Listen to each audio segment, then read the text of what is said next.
série e nos conceder a oportunidade, a responsabilidade de estarmos aqui nessa noite.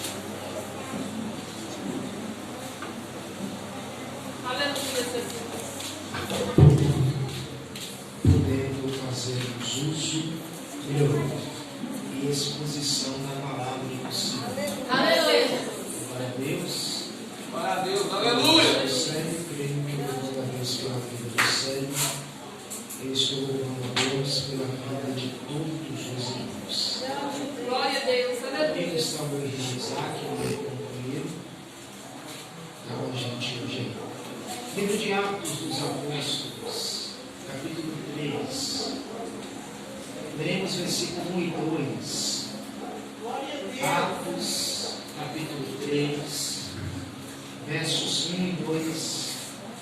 Todos quando encontraram, digam amém. Amém! Está escrito: Pedro e João subiam juntos ao templo à hora da oração à nona, e era trazido um varão que desde o ventre de sua mãe era coxo, o qual todos os dias punham à porta do templo chamada Formosa, para pedir-lhe esmolas aos que entravam.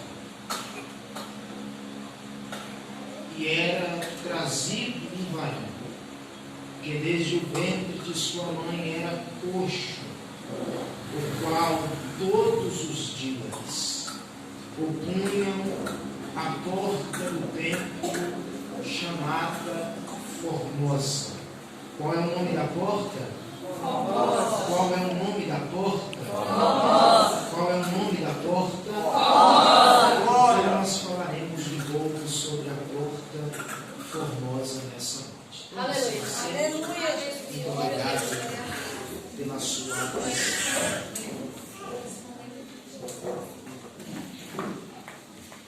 Queridos, o evangelista Lucas é considerado o escritor de pelo menos 2 livros no Novo Testamento.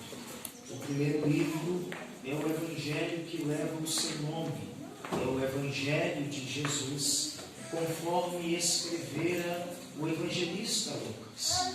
O segundo livro é o livro de Atos dos Apóstolos. É do nosso conhecimento que em cada um dos livros escritos ou documentados por Lucas, Lucas revelará, Lucas destacará uma faceta da vida e da obra de Jesus. No Evangelho de Jesus, conforme Lucas, olhe para cá, Lucas falará sobre o que Jesus fez.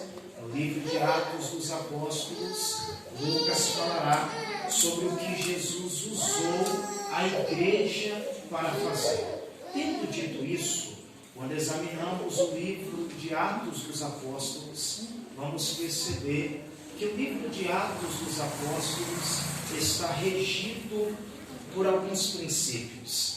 E um dos princípios que regem o livro de Atos dos Apóstolos está no que tange à sua construção.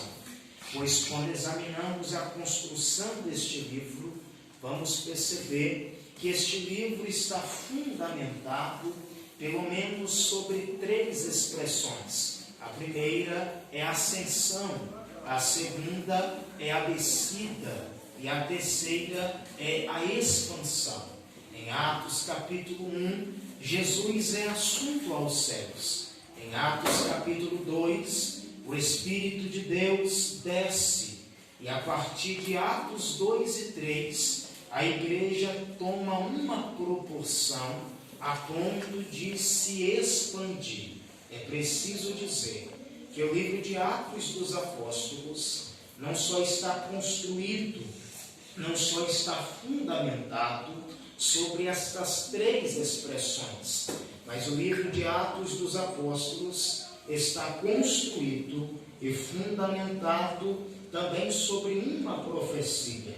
Lucas, que profecia é essa? Atos capítulo 1, versículo 8. Jesus está no Monte das Oliveiras. No Monte das Oliveiras está os discípulos. No Monte das Oliveiras está uma grande multidão. Antes de Jesus ser assunto aos céus, Jesus liberará uma profecia. Atos 1:8, Jesus dirá: mas recebereis a virtude do Espírito Santo, e há de vir sobre vós, e ser-me-eis minhas testemunhas, tanto em Jerusalém, Judeia, Samaria e até os confins da terra. O que estou lhe dizendo é que o livro de Atos, ele não só está dividido na expressão ascensão, descida e expansão, mas o livro de Atos está dividido em torno desta profecia. Perceba que Jesus está dando uma ordem. Eu pergunto e você responde. Jesus está dando o quê? Uma ordem. Perceba que Jesus não só está dando uma ordem, mas Jesus dá uma ordem no sentido imperativo. Jesus diz que nós receberíamos o poder, a virtude do Espírito, a fim de ser testemunhas em Jerusalém. E aí Jesus faz alusão a um contexto de localidades, dos quais Cristo destacará 4. Primeiro, Jerusalém. Segundo, Judeia. Terceira, Samaria. E quarto, confins da terra. Quando eu digo que o livro de Atos está dividido e construído, envolto destas profecias, é porque de Atos 1 a Atos 7, a igreja se expande em Jerusalém.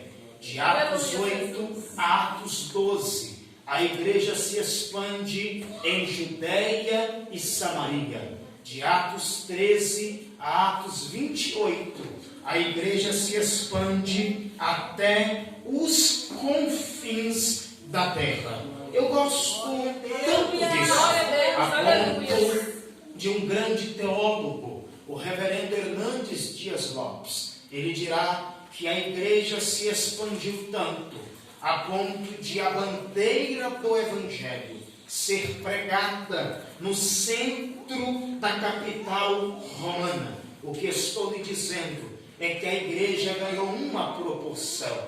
O que estou lhe dizendo é que a igreja ganhou um grande crescimento. Não é o assunto de hoje, mas o livro de Atos é o único livro da Bíblia que não tem fim. Por quê? Porque Atos narra a história da igreja. E a história da igreja, ela ainda não tem fim. O que estou lhe dizendo é que o que começou em Atos com Pedro, João, Tiago, André, Filipe, Tomé, Bartolomeu, continua hoje com Célio, continua hoje com Lucas, continua hoje com você. Só quem acredita que faz parte deste projeto, a expansão da igreja, diga glórias por favor. Diante disso, e tendo dito isso, nós vamos perceber e vamos chegar a uma conclusão.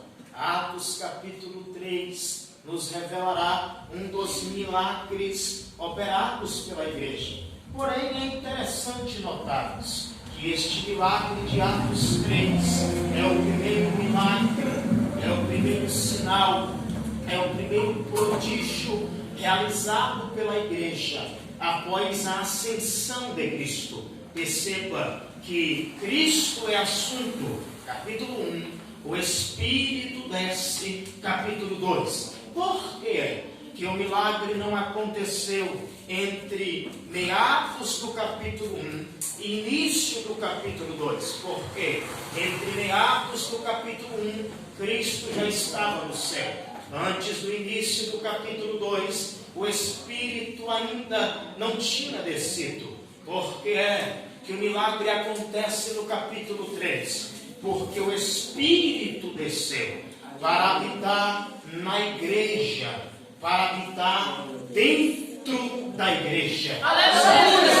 Glória a Deus! É que quem faz o milagre do capítulo 3 não é Pedro. Quem faz o milagre do capítulo 3 não é João.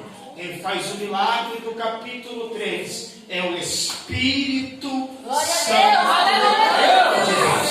Diante deste sinal, versículo 1 dirá o grande doutor Lucas, e Lucas dirá que Pedro e João subiam juntos ao templo. Perceba que Lucas usará um verbo, e o verbo que Lucas usa é subia. Perceba que a expressão subia procede de um radical que dá a ideia de que eles não subiam somente aquele dia, mas dá a ideia de que eles subiam cotidianamente. O que estou me dizendo é que todo dia, todos os dias, segunda, terça, quarta, quinta, sexta, sábado, domingo, Pedro e João subiam ao templo. Quando examinamos a tradição judaica, vamos perceber que no que tange à tradição judaica, o dia de um judeu começa às 6 da manhã e o dia de um judeu termina às 6 da tarde.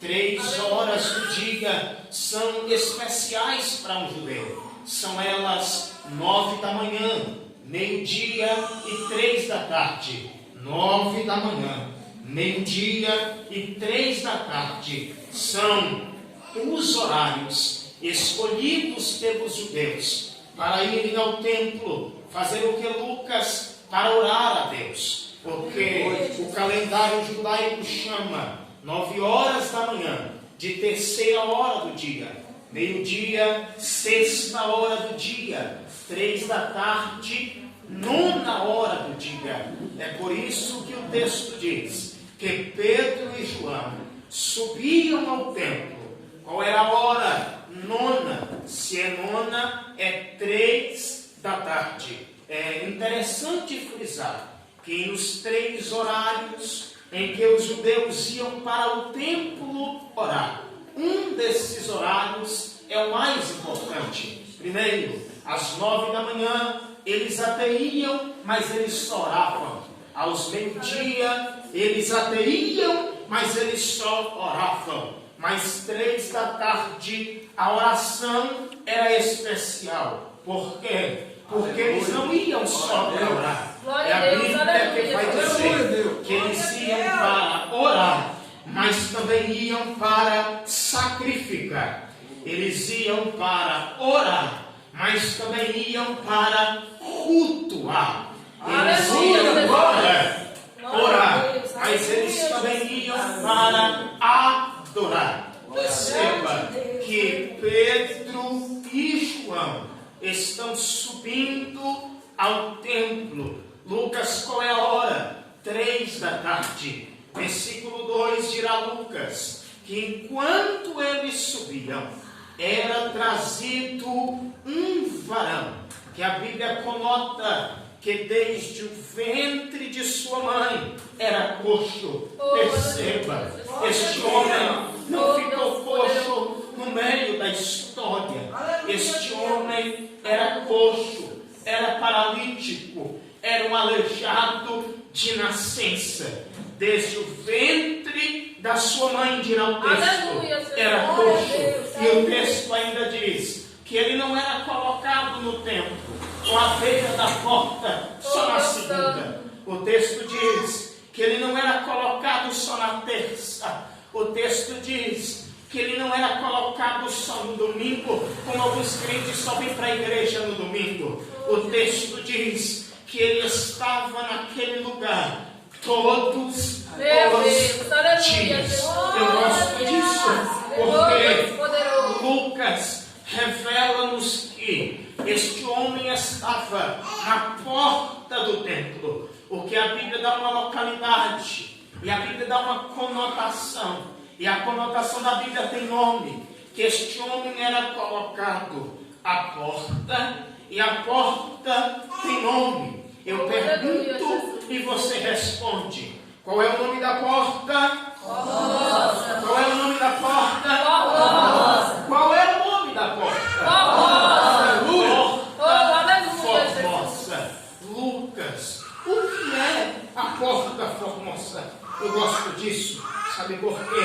Porque acerca da expressão porta formosa, faço cerca de 3 observações. A primeira é que no templo, ou nas muralhas em Jerusalém, existiam cerca de 4 portas que davam acesso ao lado sul e que davam acesso ao lado norte. Existia uma porta específica que estava no lado oriental, porque Lucas chama de porta oriental. O que gosto no texto é que cerca de 3 portas são consideradas a porta formosa. O que estou lhe dizendo é que existem cerca de 3 correntes teológicas diferentes que tentam afirmar acerca de qual porta formosa fosse esta. A primeira é que alguém crê que a porta formosa fosse a porta de Suzã. Há alguém que crê que a porta formosa fosse a porta de Nicanor. E há alguém que crê que a porta formosa fosse a porta oriental. Lucas, o que é a porta oriental? Olhe para cá. E eu já chego em um denominador comum. Lucas, o que é a porta oriental? A porta oriental era quando ela continha folhas polidas de bronze. Esta porta era de bronze de Coríntio e era a única porta responsável em ligar o homem ao pórtico de Salomão. Lucas, o que é a porta de Nicanor? A porta de Nicanor possuía cerca de 22 a 25 metros de altura, de 18 a 20 metros de largura, feita de bronze de Corinto. Era chamada de porta de Nicanor, porque um judeu de Alexandria, por nome de Nicanor, ele doou essa porta para Israel. Em terceiro lugar, o que é a porta de Suzã? A porta de Suzã é a porta que ficava próxima ao pórtico de Salomão, dividindo o átrio dos homens e das mulheres. Era a única porta que dava acesso ao mercado e ao templo. O que estou lhe dizendo é que esta porta de Suzã, ela poderia ser chamada de porta formosa por 2 motivos. O primeiro, por causa da sua beleza. Russell Norman Chaplin dirá que esta porta era tão grande, que esta porta era tão bela, que ela precisava de 20 homens para abri-la e para fechá-la. Outra realidade é que a porta de Suzã tinha sobre si uma gravura de uma capital persa por nome Susa. A expressão Susa procede do radical no original do texto, que dá a ideia de Xuxa. Esta expressão dá a ideia de lírio, e lírio representa beleza. O que estou lhe dizendo é que se eu fosse eliminar alternativas, eu eliminaria 2. Primeiro, a porta oriental. Segundo, a porta de Nicanor. Eu não estou afirmando, mas eu acredito que a porta formosa fosse a porta de Suzã. É à beira da porta de Suzã que este homem era colocado. Aleluia. Só que, quando olhamos para o sentido financeiro desta porta, vamos perceber que a porta de Suzã, ela era polida, feita de bronze de Coríntio. Porque Flávio Joséfo dirá, que esta porta era mais cara do que porta de ouro e de prata pelo seu tamanho. O que estou lhe dizendo é que nenhuma porta do templo se comparava com a porta de Suzã. Lucas, aonde é que este homem era colocado? À beira desta porta. Aleluia. Por quanto tempo este homem foi colocado nesta porta? O texto não deixa eu mentir. É o texto que diz que por todos os dias, Aleluia, ele Jesus. estava Oh, Deus, lá. A porta de bronze, Glória a Deus. a porta bonita. Ele está na porta todo dia, mas a porta não pôde curá-lo. Ele está na porta todo dia, mas a porta não pode mudar a realidade dele. Ele está na porta todo dia, mas a porta não pôde fazer nada por ele. Mas um dia, Pedro e João estavam subindo ao templo às 3h da tarde. Quando Pedro e João sobem ao templo, este homem fará um pedido. E qual é o pedido? Me dá uma esmola. Eu gosto disso. Sabe por quê? Porque este paralítico, ele só foi colocado à porta do templo com um propósito. Lucas, que propósito é esse? Quando examinamos Mateus 5, 6 e 7, vamos perceber que Jesus está pregando o sermão da montanha. No capítulo 6, Jesus falará sobre um assunto de dentro da ilha de Israel, que era considerado de suma importância. Lucas, que assunto é esse? Cristo falará sobre o Sedacá. Lucas, o que é o Sedacá? O Sedacá são os atos de justiça praticados pelos judeus. Dentre eles está a oração, dentre eles está o jejum, dentre eles está a esmola. Para um judeu não existe nada mais importante do que orar. Para um judeu não existe nada mais importante do que jejuar. Mas quer saber o que é mais importante para um judeu do que o jejum e a oração? É dar esmola. Todo judeu acredita que se ele ora e não dá esmola, Deus não ouve a sua oração. Todo judeu acredita que se ele jejuma e não dá esmola, Deus não recebe o seu jejum. Porque que este homem foi colocado na porta do templo, porque todo judeu devoto que fosse para o templo orar, ele entendia: se quero que Deus me escute, tenho que dar uma esmola para ele. Aleluia. Só que Pedro e João estão subindo às 3 da tarde. Este homem pede uma esmola. Eu me lembro porque o texto me diz que Pedro e João, olhando para ele, vai dizer: eu não tenho prata, eu não tenho ouro, mas o que eu tenho, isso eu te dou. Em nome de Jesus, levanta e anda. E o paralítico levantou. Não é eu que estou dizendo, é a Bíblia que vai dizer que ele